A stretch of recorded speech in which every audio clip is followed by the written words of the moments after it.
Hello everyone, how are you doing? This is MD Tech here with another quick tutorial. In today's tutorial, I'm going to show you guys how to either enable or disable SMB version 2 or V2 in Windows 10 or Windows 11.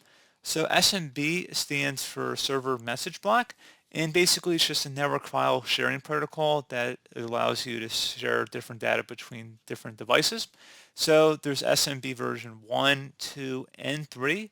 So we're going to show you guys how to enable version 2 in today's tutorial here, and we're going to go ahead and jump straight into it. So the first thing we're going to do is actually determine if our system is able to install or enable SMB2. So in order to do that, we're going to open up the search menu and type in PowerShell. Best result should come back with Windows PowerShell. Go ahead and right click on that and select Run as Administrator. If you receive a user account control prompt, go ahead and select Yes.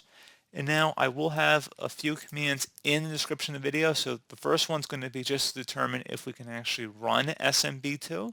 So like I said, highlight over it, right click and copy it from the description of my video. And then go up to the top bar of this Windows PowerShell window here, right click on it, select edit, and then select paste to paste it in. Go ahead and hit enter on your keyboard. So if it says true, that means that your computer is able to install SMB2. If it says false, it cannot. So just, you don't have to proceed any further if it's not going to say true here. So assuming it says true, then we're good to go. So in order to enable it, copy the second command from the description of the video. It ends with $true. So go ahead and copy that. Again, same procedure as the first command we pasted in by right-clicking on the top bar of the PowerShell window. Select edit and then select paste to paste it in. Go ahead and hit enter on your keyboard. Now you want to go tap the Y key, so just the letter Y, hit enter on your keyboard, and that will enable it.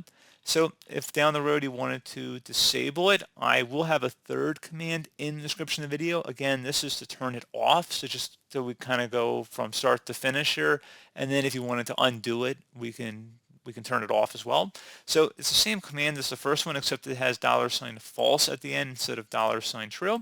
So copy that and then paste it into the PowerShell window here as well. Hit enter, and then you just would tap Y on your keyboard and hit enter again, and now we've just turned it off. So first command tells you if you can run it or not. Second command enables it, and the third command in the description of the video would turn it off or disable it. So pretty straightforward process here, guys. Do hope I was able to help you out, and I do look forward to catching you all in the next tutorial.